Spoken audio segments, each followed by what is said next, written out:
அனைவருக்கும் இனிய வணக்கம். அன்பின் ஆன்மீகம் யூடியூப் சேனலுக்கு உங்களை அன்புடன் வரவேற்கிறோம். இன்றைய பதிவில் நம்ம பார்க்க போகிறது மதுரை மீனாட்சி திருக்கல்யாணத்தோட ஆன்லைனில் எப்படி டிக்கெட் புக் பண்ணலாம் அப்படிங்கிற தகவலை.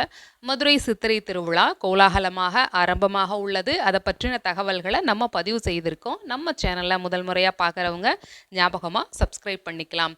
மதுரைனாலே சித்திரை திருவிழா. அந்த சித்திரை திருவிழாவில் ரொம்ப நேசிக்கப்பட வேண்டிய ஒரு நிகழ்வு அப்படின்னா அருள்மிகு மீனாட்சி சுந்தரேஸ்வரர் திருக்கல்யாண திருவிழா தான். இந்த திருக்கல்யாணத்துக்கு ஆன்லைனில் எப்படி டிக்கெட் புக் பண்ணுறதுன்னு நம்ம தொடர்ந்து பார்க்கலாம் வாங்க.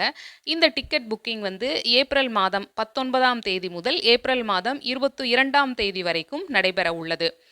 28ஆம் தேதி மதுரை மீனாட்சி திருக்கல்யாணம் ஏப்ரல் மாதம் 28ஆம் தேதி திருக்கோயிலோட வடக்காடி வீதியில் இருக்கக்கூடிய திருக்கல்யாண மண்டபத்தில் நடைபெற இருக்கு. ஏப்ரல் 28ஆம் தேதி செவ்வாய்க்கிழமை அன்னைக்கு காலையில் 8:35 மணிக்கு மேலே 8:59 மணிக்குள்ள நடைபெற இருக்கு. இதில் கலந்து கொள்ளக்கூடிய உள்ளூர் வெளியூர் வெளிநாட்டு பக்தர்களோட வசதிக்காக 2 வெப்சைட் லிங்க் கொடுத்துருக்காங்க. ஒன்று இந்து சமய அறநிலையத்துறையோட இணையதளமாக இருக்கக்கூடிய hrce.tn.gov.inங்கிற வெப்சைட்லையும், கோயிலோட இணையதளமான மதுரை மீனாட்சி .hrce.tn.gov.inங்கிற வெப்சைட்லையும் நம்ம பதிவு செய்யலாம். ஏப்ரல் மாதம் 19ஆம் தேதி முதல் ஏப்ரல் மாதம் 22ஆம் தேதி அன்று இரவு 9 மணி வரைக்குமே நம்ம ரெஜிஸ்டர் பண்ணலான்னு சொல்லியிருக்காங்க. திருக்கல்யாண டிக்கெட்டுகள் எத்தனை விதமாக இருக்குதுன்னு நம்ம பார்க்கலாம். ரூபாய் 500க்கும் ரூபாய் 200க்கும் டிக்கெட் இருக்குதுன்னு சொல்லியிருக்காங்க.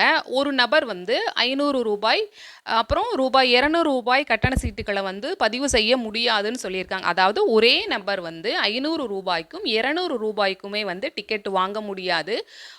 ஒரு பதிவுக்கு ஒரு கைபேசி எண் நம்ம யூஸ் பண்ணலாம் அப்படின்னு சொல்லியிருக்காங்க. இப்போ நம்ம 500 ரூபாய் டிக்கெட் புக் பண்ணனா அந்த 500 ரூபாய் மட்டும்தான் டிக்கெட் புக் பண்ண முடியும். 200 ரூபாய் புக் பண்ணால் 200 ரூபாய் மட்டும்தான் புக் பண்ண முடியும்.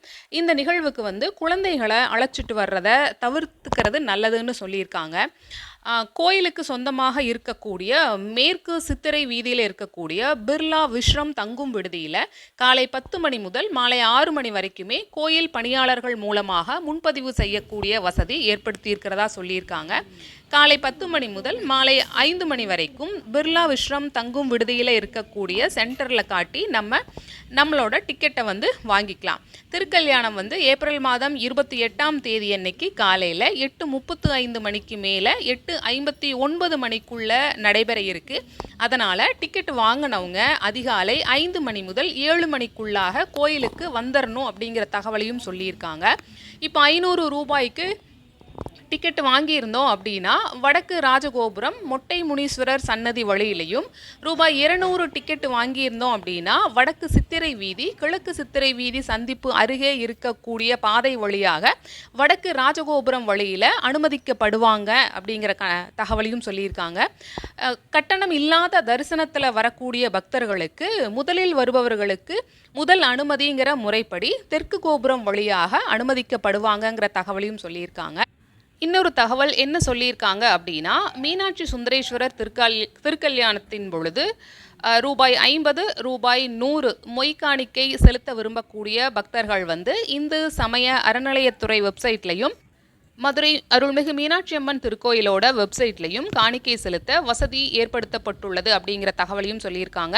மீண்டும் ஒரு முறை நம்ம ஞாபகப்படுத்திக்கலாம். ரூபாய் 500 ரூபாய் 200 இந்த 2 வித கட்டண சீட்டுகளையுமே ஒருத்தர் பதிவு செய்ய முடியாது. 500 ரூபாய்னா அதுக்கு மட்டும் பதிவு செய்ய முடியும், 200 ரூபாய்னா அதுக்கு மட்டும் பதிவு செய்ய முடியுங்கிற தகவலை சொல்லியிருக்காங்க. இப்போ 500 ரூபாய் கட்டண சீட்டு அப்படின்னா அந்த 500 ரூபாய் கட்டண சீட்டை ஒரு நபர் 2 சீட்டுகள் வாங்கிக்கலாம். 200 ரூபாய் கட்டண சீட்டு பதிவு செய்யறவங்க ஒரு நபருக்கு 3 கட்டண சீட்டுகள் கொடுக்கப்படும் அப்படிங்கிற தகவலையும் சொல்லியிருக்காங்க. இந்த தகவல் உங்களுக்கு பயனுள்ளதா இருந்திருக்கும். இந்த நிகழ்வு பற்றின கூடுதலான தகவல்கள் உங்களுக்கு ஏதேனும் தெரிந்திருந்தால் அதையும் நீங்கள் கமெண்ட் பாக்ஸில் பதிவு செய்யலாம். உங்களுடைய ஒவ்வொரு அனுபவமுமே மற்றவர்களுக்கு வழிகாட்டுதலாக இருக்கும். மதுரை மீனாட்சி அம்மன் திருக்கோயிலோட சித்திரை திருவிழா நிகழ்வுகளை நம்ம தொடர்ந்து பதிவிட்டு வர்றோம். உங்களுடைய ஆதரவுகளை சப்ஸ்கிரைப் மூலமாக வழங்குமாறு அன்புடன் கேட்டுக்கொள்கிறோம். நன்றி, வணக்கம்.